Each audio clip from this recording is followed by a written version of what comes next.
guys, for today's video, ayan, may kasamang kamot sa ulo. So mayroon pa akong balikbayan box from Philippines. Pinadala dito sa Hong Kong. So hindi lang galing ibang bansa na pwedeng magpadala sa Pilipinas. Ang Pilipinas pwede din magpadala dito sa ibang bansa or dito sa Hong Kong.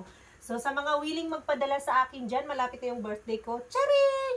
Ito po yung address ko. Screenshot nyo na lang, 1, 2, 3, 1, 2, 3, go. Pwede na kayo magpadala sa akin. So, bubuksan natin. Actually, nabuksan ko na to kagabi kasi pinahula-hula ko nga sa aking Facebook page. So, ngayon, ito yung mga pinabili ko sa anak ko. I-unwrap natin. Ayan. Unboxing from Philippines. Ganito palang pagkalagay. So, ano po to guys? Fuzzy wire. So, ito po yung pinabili ko sa kanya. Totoo mayroon pala dito. Huli ko na-discover. Mayroon pala sa Taobao, mas mura. And then, syempre, ang aking favorite, ang chicharon. Mahal yan dito, guys. Alam niyo magkano yung ganitong malaki? Nasa 48 ba yun? Dollar? So, diba? Mahal-mahal na sa peso. Tapos yung maliliit na dito, 35. Marami siyang pinadala at tuloy nakain ko na yung isang pack. At total of 4 packs yung binigay ng anak ko, pero nakain ko na yung isa. So, nag-order din ako nitong sa keychain kasi nga paglalagyan ko dito sa fuzzy wire ko. Gagawa ako ng keychain. Keychain. Yeah, keychain yung nabanggit ko guys. Sorry. Sa pronunciation natin. So, gagawa ako ng keychain. Ito. Paglalagyan ko nung magawa kong fuzzy wire. So, hala. Bakit nakalabas ito? Ito siya. Kasama na nito. Ay, wala siyang cover. Yan. So, meron akong, at saka itong mga pailaw-ilaw. Meron akong in-order na mga pailaw kasi magta-try ako nagagawa ng something na may ilaw. Ayan. So, at saka yung iba, natapon pa na ako. Natapon yung yung kitchen. Yan. Saka yung iba, the rest na yan is yung kape na Dojuso. Ita-try ko yon. Pinatanggal ko sa kanya sa box. Sabi ko, sa pack. Sabi ko, tanggalin mo na lang, ilagay mo na lang, ibuhos mo na lang sa box. So, yun lang guys, ang pinabili ko sa anak ko.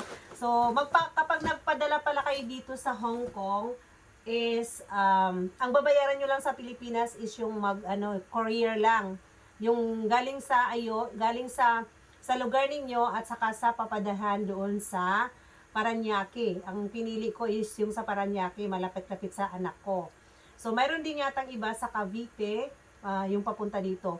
Tapos, pag in-accept ko itong padala nila mula sa Pilipinas, ay magbabayad ka ng $30 per kilo. Pero at least kahit pa paano, nakaless ka pa rin kaysa dito ka bumili. Medyo may kamahalan talaga. At may papabili mo sa kanila kung ano yung mga gusto mo na wala dito. Ito mayroon din to dito pero ang mahal kasi. Parang nanghihinayang ka. So nung tinutal ko, mayroon pa rin namang diferensya. Ang ano lang talaga pag nagpadala ka dito kapag mabigat kasi malulugi ka. Tulad ng magpabilisan ako ng mangga. Alam niyo, paborito ko kasi yung mangga ng Gimaras.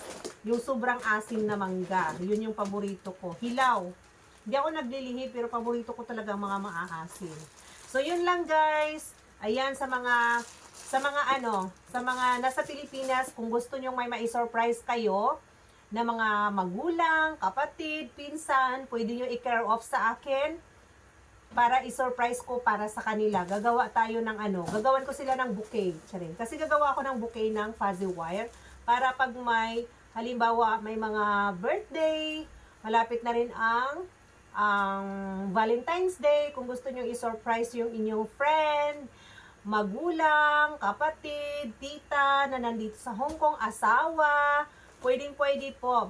Magagawa ko ng sample para sa mga gustong magpagawa para sa kanilang mahal sa buhay.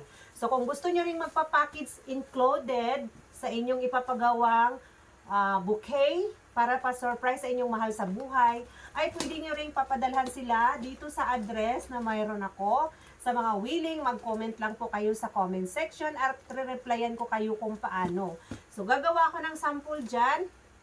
Sa mga gustong magpadala mula sa Pilipinas papunta dito sa Hong Kong, i-care off nyo sa akin para i-surprise ko sa inyong mga mahal sa buhay na nandito sa Hong Kong. So, Pasko na, pero Pasko parang hindi ko kaya humabol sa ngayon kasi mahirap din gumawa, hindi din ganun kabilis, hindi din ganun kadali kasi may trabaho din ako.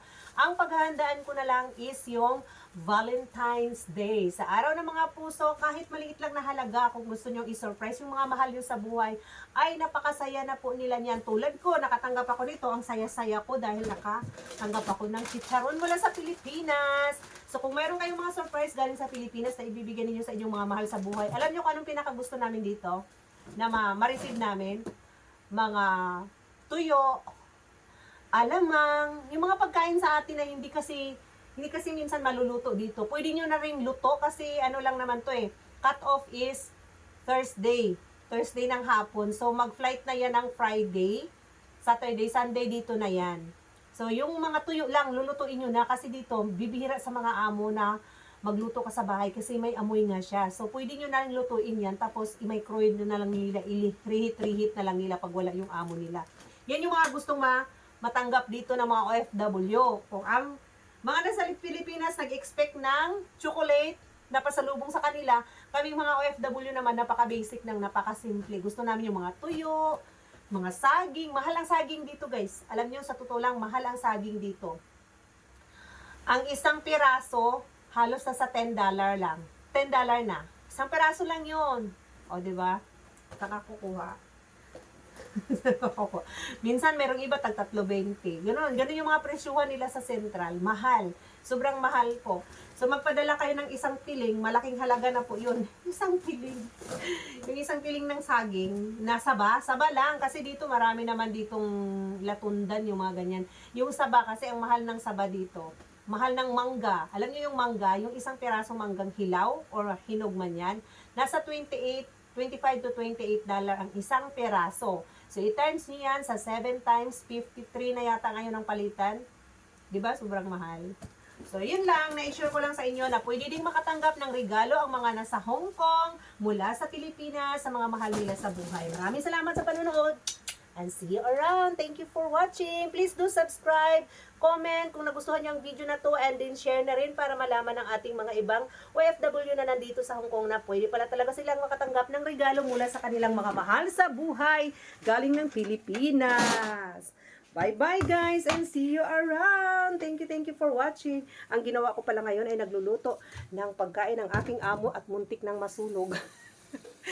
Muntik nang masunog dahil nag-cheka ako sa inyo. Gumawa tayo ng video. Oh my God. Magkasala pa ako nito. Ma-terminate pa ako sa ginagawa kong to. So yan lang guys. Maraming salamat sa panonood. And once again, this is me, Mimila Jane Bilpan Channel. Love you all. Bye. Mwah.